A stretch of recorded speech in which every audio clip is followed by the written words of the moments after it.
All right, I'm going to start. So if this is not sharing to your screen, let me know.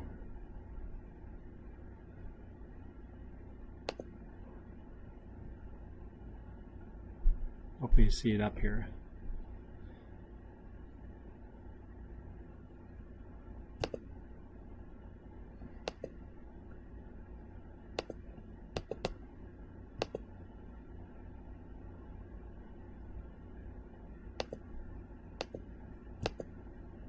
Okay.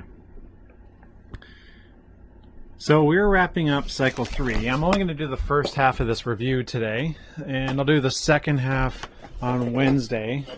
We're just going to kind of take it easy here, and my goal is by the end of the week having the not just our little test posted by the end of this week, but also to have a culminating assignment put up by on the weekend. So we're going to write that down here.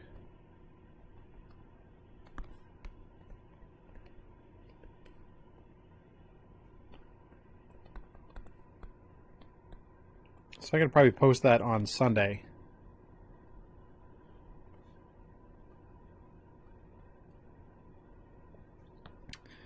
All right, so let's get started with a little bit of this.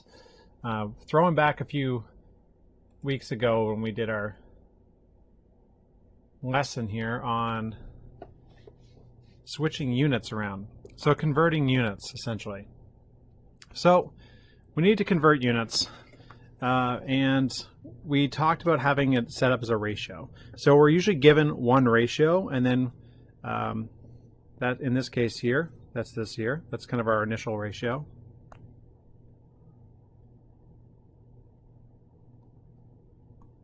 And then we're also given something else, and we want to know what the other one is equal to. So how many inches are there, and so this is equal to how many inches?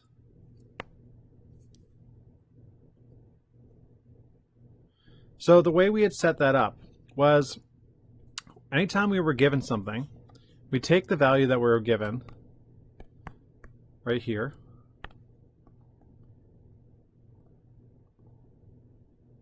and we're going to put that up front, and it's going to be our first thing that we're going to put as part of the equation. So in this case here, we know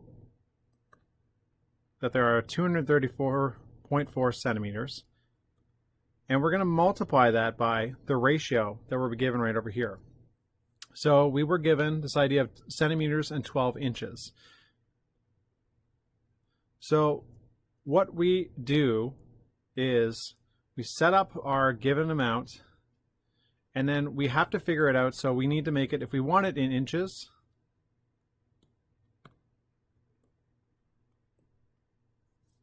I'll just put inches like that. So if we want it in inches, we need to put the inches on top right up here. And the reason why is because, again, the centimeters need to be down here. When centimeters are kind of offset like this, they actually will end up crossing each other out. And I'll show you what I mean.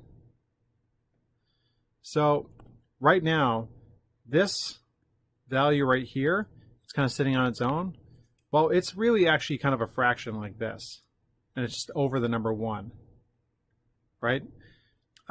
So what we're doing is we're actually multiplying kind of straight across here, and this one will get multiplied across as well. But what happens is when you have like a letter, if we went A times B over A, we'd end up getting A times B over A. And we could actually cross these A's out because A divided by A is just the number 1. So that's the point why the centimeters here, when they're offset like this, they're actually just end up crossing each other out. And all we will be left with are inches. So I'm going to fill in the rest of that ratio that's right over there. So we were given this 30 centimeters to 12 inches. Now we could have written it either like this, or we could have written it like this, 12 inches over 30 centimeters. All right. So in this case here, it does help us that because we want it in inches, we have to put the inches on the top. So because we want our answer in inches,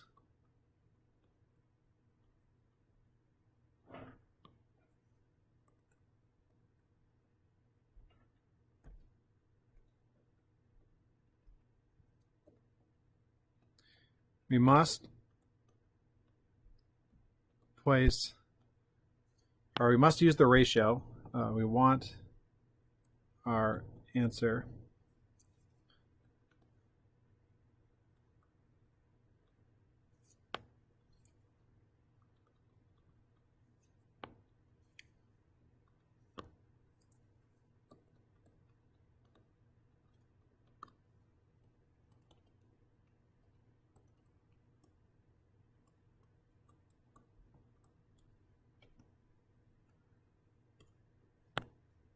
so inches on top. And again, that goes back to this example that I put off to the side here.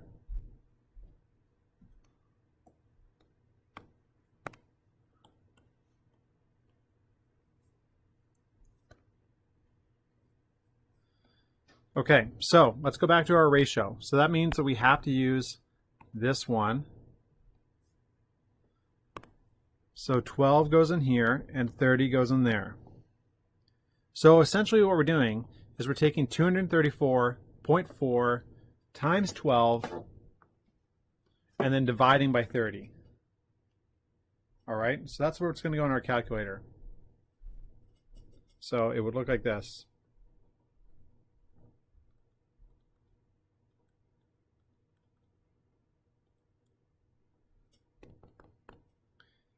And our answer is going to be, switch to my calculator here,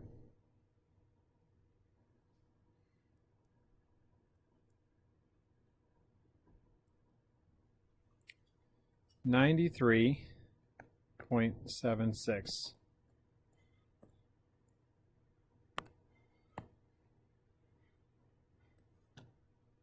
All right. Let's do that again. Same idea on the next question. So how many centimeters are there in 34 or 35 and 1/4 inches? Well, we have that ratio. Remember that ratio? Which was 30 centimeters to 12, or 12 to 30.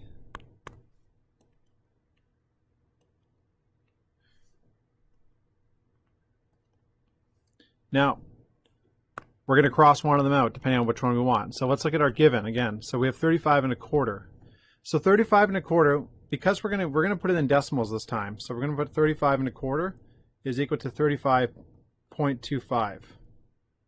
All right, and so this question here is going to be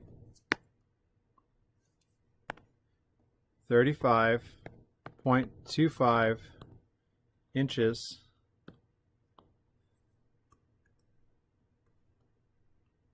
and remember, so we have to look at that ratio. If we want centimeters, we want our answer in centimeters.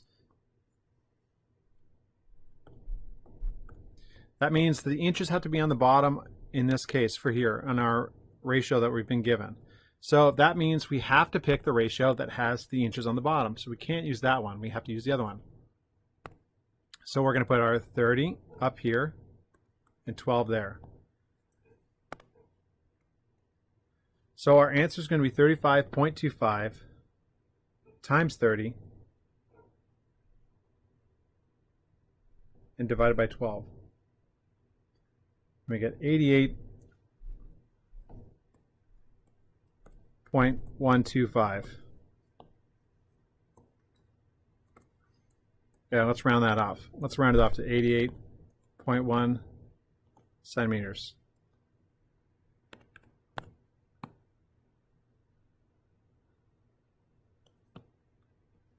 So it depends on the type of units you want to get back. All right, so you have to order your question in a way that it gets your answer depending on finding the units that you want to find back. Separate that there.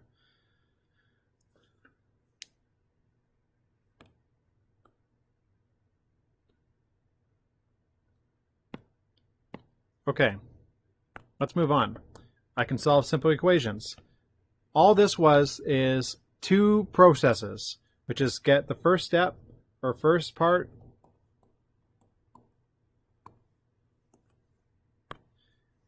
and the first part was to get all variables to one side.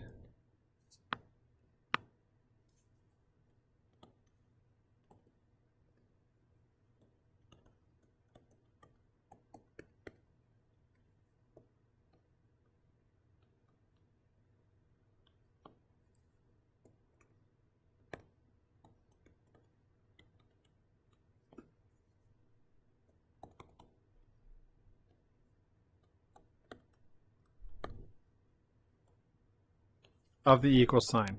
So we need to get all the x's to one side of the equal sign and all the non-x's to the other side. So let's do that. So we're going to take our equation here. I'll start off, again, I'll rewrite it. So I have 3x minus 5 is equal to negative 5x plus 19. Well, I want to put all my x's to the left side. I tend to like to do that, is to put the whatever the letter is and put it to the left side.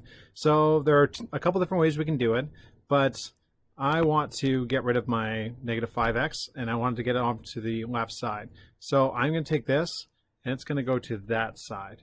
And so when it does that, it changes signs. So right now it's negative 5x, so it's going to switch over and become positive 5x. So my new side here is going to be 3x plus 5x equals.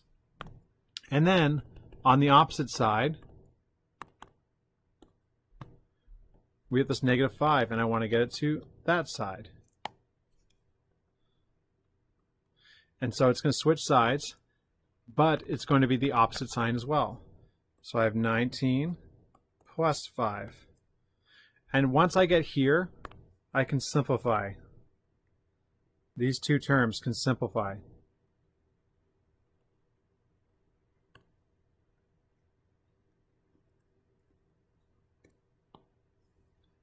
So I end up with 8x is equal to 24. All right, and that's the first part. So the second part is to divide by whatever number is attached to the variable. So divide both sides by the number attached to the variable, meaning the letter, whatever number is attached to the letter.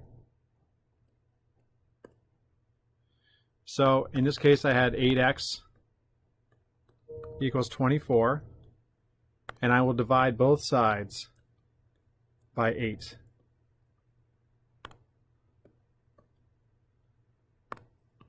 And I'm left with x equals 24 divided by 8, which is 3.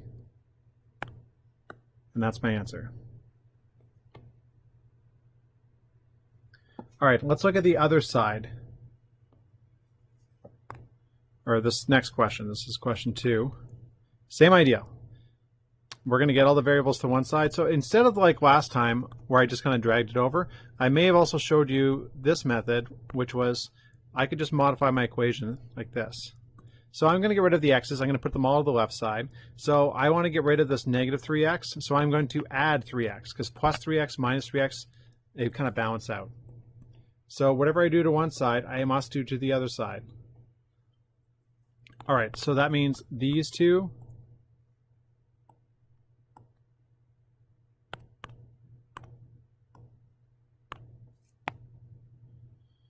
I hate when it freezes like that. Okay. Come on, baby. Help me out here.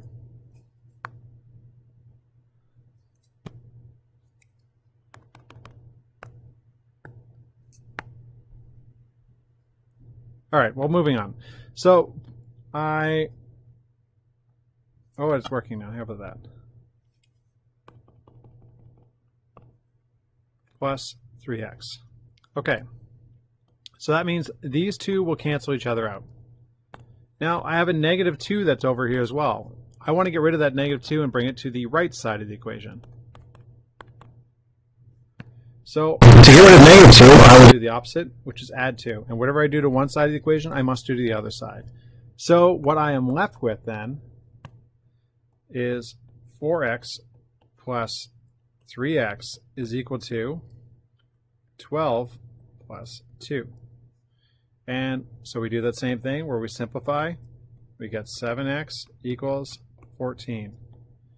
And then we do that last step, which is get rid of the number attached to the variable. It's called the coefficient. And we can divide that, and thus they're both going to cancel out there. And x is equal to 14 divided by 7, which is 2.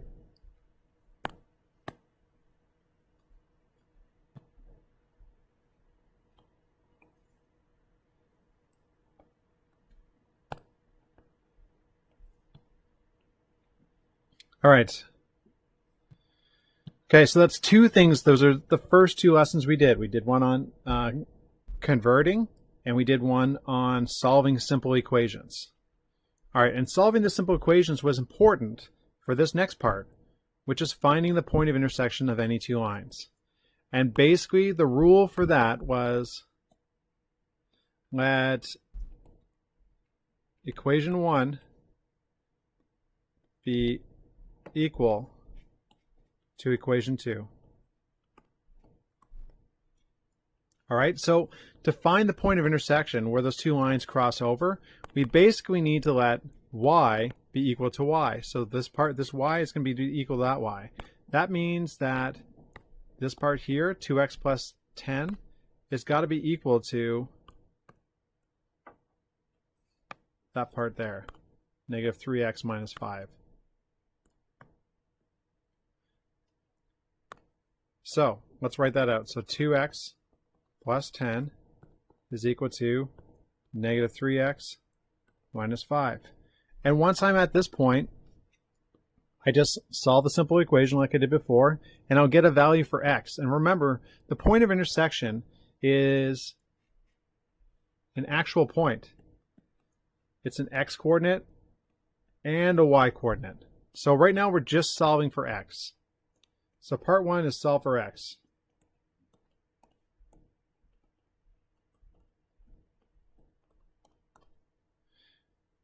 So again, we do the same thing we did in the last question, where we have to get all the x's to one side of the equation.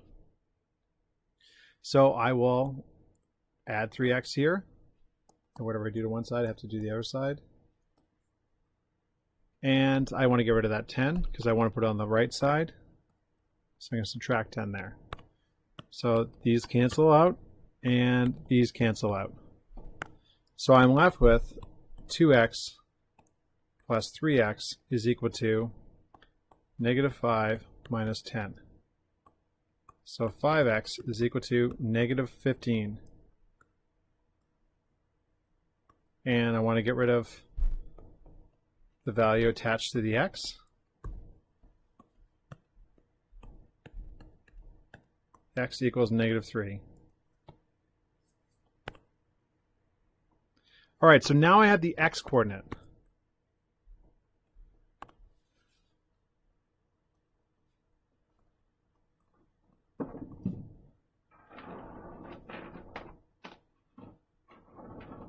So to find the y coordinate, we just sub in our value for x into either equation.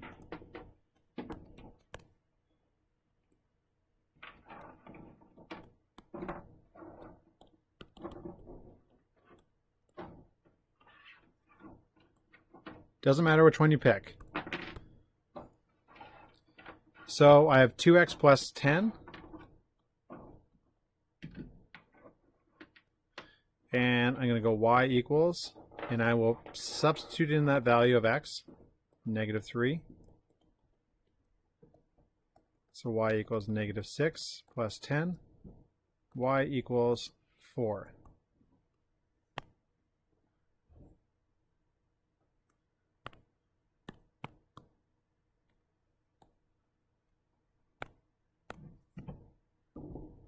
All right, so we have the y coordinate as well. And that goes right there. And there's our answer. So the point of intersection where those two lines meet is at -3, 4. So all you have to do is let one side be equal to the other side and kind of go through that process. Now, again, this was kind of a convenient equations because it was in the slope-intercept form. Sometimes it's not like that and you have to rearrange it first. But I'm just going to keep it easy for you guys because there's really no point in making it too much more complicated. But just for practice purposes, let's practice rearranging it so it's in this format of y equals mx plus b. So to do that, we want the y to be by itself. So I want my next line, my equation, to be 3y equals something. So again, I'm going to use my preferred method, which is just taking it and making it go to the other side and switching the signs. So if I do that, I end up with -12x plus 21. Now I have to get rid of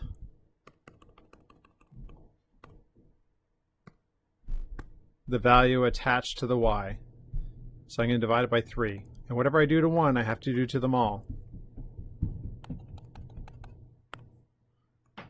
So y equals -4x, because -12 divided by 3 is 4, or -4, plus 21 divided by 3 is 7. There's my answer.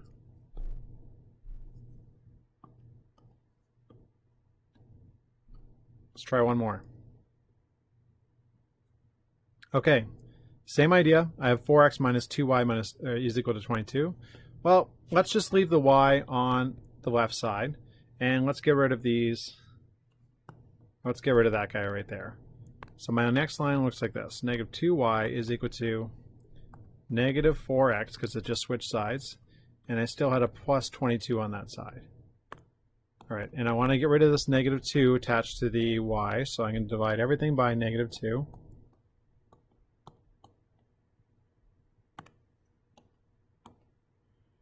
And I am left with -4 divided by -2. A negative divided by a negative is always going to be positive.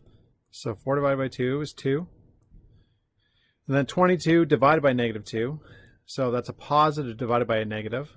So I'm left with -11.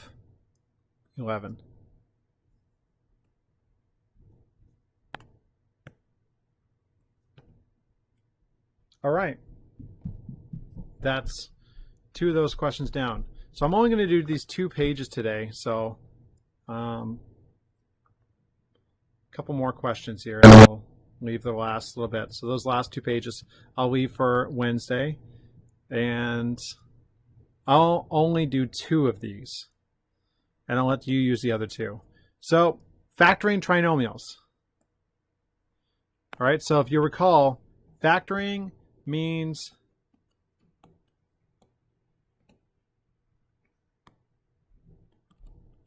put into this butt cheek method, I like to call it. Not that these are brackets, not butt cheeks, but maybe that's what you're thinking when you're doing math class. Anyway, factor these trinomials. So we're going to use the box method, or sum and product. We're going to do both. I'll do an example with both of them. Let's do these 2. I'll do this one here. I'll do B and D. And I'll leave A and C for both of you. Okay. So let's start off doing sum and product rule. So the sum is the middle term. And the product is the last one. And the factors are the 2 numbers that multiply to the product. So we need 2 numbers that multiply to 4 and add to -5.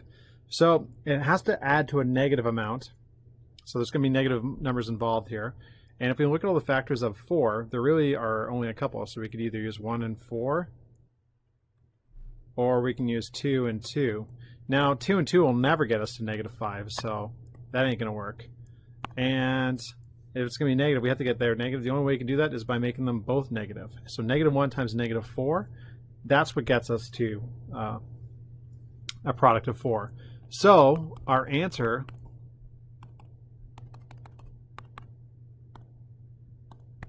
looks like this, equals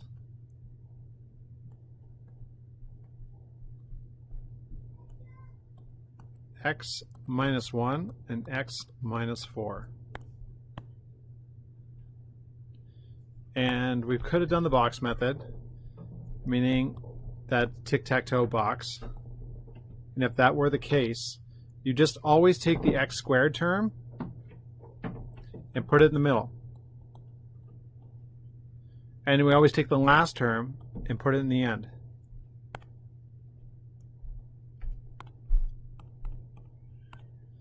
All right, so whatever multiplies to the middle term, it always has to be an x, because x times x is how you get to x squared. And then the two numbers that multiply to 4, but add to negative 5, well, we'd have our negative 1, negative 4. And that's basically our brackets. So this is what we're interested in.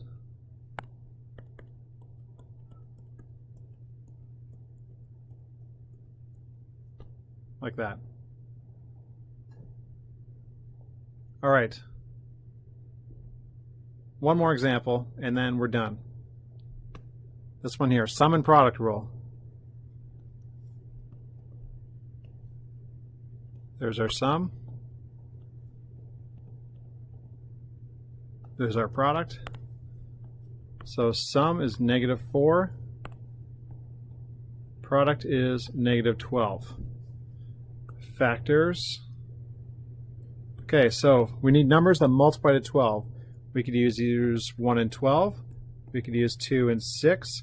We could use 3 and 4. That's it. That's all we can use. All right, and it has to get to negative 4. And we know the product is negative. So that means that at least one of the numbers is going to have to be negative. So I can tell you right off the bat, 1 and 12, it's not going to cut it. There's no way of manipulating 1 and 12 and getting to a sum of negative 4. 2 and 6, can we do that? We definitely can. 3 and 4, we can't do it. So it has to be 2 and 6 somehow. So to get to negative 4 with these two numbers here, the only way I can do negative 2 plus 6. Well, that gets me to plus 4. What about negative 6 plus 2? Ah, that's what it is. So negative 6 plus 2. There's our combination. That's going to work. And again, put those up. X plus 2, x minus 6.